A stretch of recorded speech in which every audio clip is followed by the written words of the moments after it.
काजूला 175 रुपये हमीभाव द्यावा, चंदगडमधील शेतकऱ्यांची मागणी. चालू वर्षी उत्पादनात 70% घट. शासनाने काजू उत्पादक शेतकऱ्यांना किमान 175 रुपये प्रति किलो हमीभाव द्यावा, अशी मागणी चंदगडचे तहसीलदार राजेंद्र चव्हाण यांच्याकडे शेतकऱ्यांनी निवेदनाद्वारे केली आहे. यावर्षी काजू पीक उत्पादन हवामानातील बदलामुळे अत्यल्प आहे. काजूवरील मोहर धुक्यामुळे अधिक प्रमाणात काळपट पडून गळून गेला आहे. त्यामुळे यापुढे उत्पन्न घटण्याची शक्यता आहे.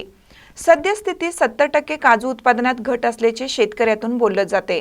याचा गंभीरपणे विचार करून राज्य सरकारने गोवा राज्याप्रमाणे यावर्षी काजूला प्रति किलो 175 रुपये किमान दर घोषित करावा, अशी मागणी मुख्यमंत्री देवेंद्र फडणवीस यांच्याकडे केली आहे.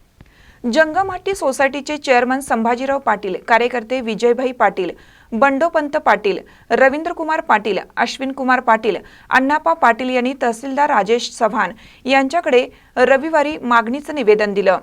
दरवर्षी काजू उत्पादन अधिक होत होतं आणि दर अत्यल्प मिळत होता. मात्र यावर्षीची परिस्थिती खूप वेगळी असून काजू उत्पादनात 70% घट झाली असून काही ठिकाणी तर शेतकऱ्यांना काजू बागांची निगराणी राखण्याचे सुद्धा पैसे मिळत नसल्याची खंत व्यक्त होतीये. शासनाने शेतकऱ्यांना हा हमीभाव द्यावा, अशी जोरदार मागणी होत आहे. महानकर न्यूजसाठी प्रकाश ऐनापुरे, चंदगड. ताज्या बातम्यांसाठी महानकरेला सबस्क्राईब करा आणि बेल आयकॉनला क्लिक करा.